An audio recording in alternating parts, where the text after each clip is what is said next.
Okay, we'll change topics a little bit. There are multiple evidence-based approaches to treat opioid use disorder that frequently carry stigma. How will you, as a legislator, balance concerns of the constituents with the need for addiction treatment availability? First of all, it's really important that we keep working on public education, that addiction is not something that should be stigmatized. And part of the work that I was able to be involved in at the state level was when we passed the mental health parity bill. And there was quite a resistance to that, specifically on the part originally of insurance companies that didn't want to take on that kind of coverage. And divorcing mental behavioral health treatment, addiction treatment from other types of healthcare doesn't make sense as a society. So I think we're moving in the right direction. But nevertheless, there were just specific dollars and cents issues that caused the industry to push back. And we had advocacy from people who had received treatment themselves that came forward, and we have been able to break down some of those barriers at the state level, but we still face significant ones at the federal level. So addiction treatment can involve, as you well know, the health science students and scientists here, both medication, but also therapy and counseling, and really is most effective when it involves all the different possibilities. It's not just about receiving a medication, it's not just about receiving counseling, depending on the individual and the particular situation, that comprehensive approach.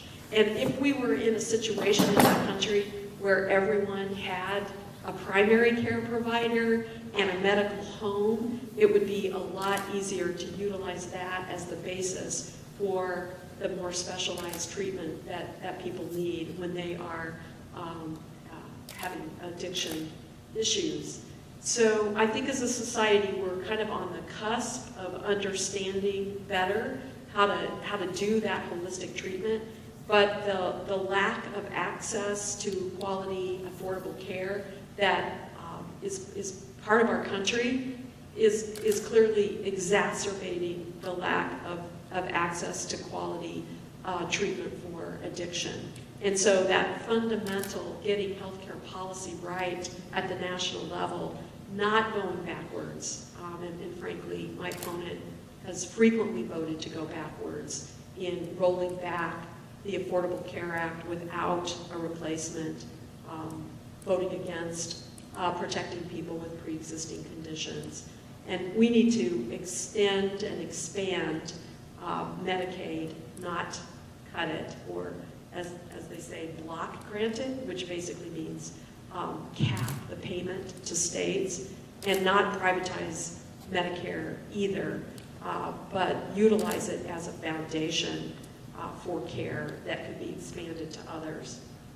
So that's those fundamental systemic aspects that affect all of healthcare in our country and in our state are going to be specifically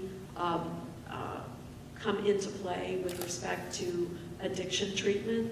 And it's even more of a significant issue for populations who are already underserved populations and in geographies that are already underserved geographies. So rural communities clearly lack appropriate on-demand addiction treatment facilities, and we need those to be available in such a way that people can literally walk in an accessible way to where they live, because it could require not just the medication, but the ongoing counseling and behavioral services that would be indicated for the most effective treatment. Just to follow up on the stigma aspect, some people use community resources simply because Medicare does not cover inpatient treatment. And that's only done on a state-to-state basis. So would you be in favor of expanding Medicare to provide addiction treatment in large inpatient hospitals? Yeah, there's really no reason it should be left out. In fact, it's one of those areas where there might be objections based on the initial cost estimates, but we all know that not getting the treatment as early, and actually that engages in both prevention as well as early intervention in addiction treatment. Not having those resources in place up front clearly cost us down the road, and they cost, obviously, the human toll is the most significant toll in lost lives and tragic outcomes for people. But it's also, it doesn't make sense from a dollars and cents perspective either. And one of the things I always struggled with at the state level is budgeting perspectives that look at a 2-year cycle, when these kinds of systemic transformations that could benefit us so much down the road, the upfront investment will show a return possibly in 5 or 10 years, sometimes in another generation, such as the comprehensive treatments we're trying to do here in Spokane for parents at risk of losing their children, who are often in addiction treatment, and so getting them into a stable housing environment and stable education for their children that could actually break that cycle from continuing to another generation.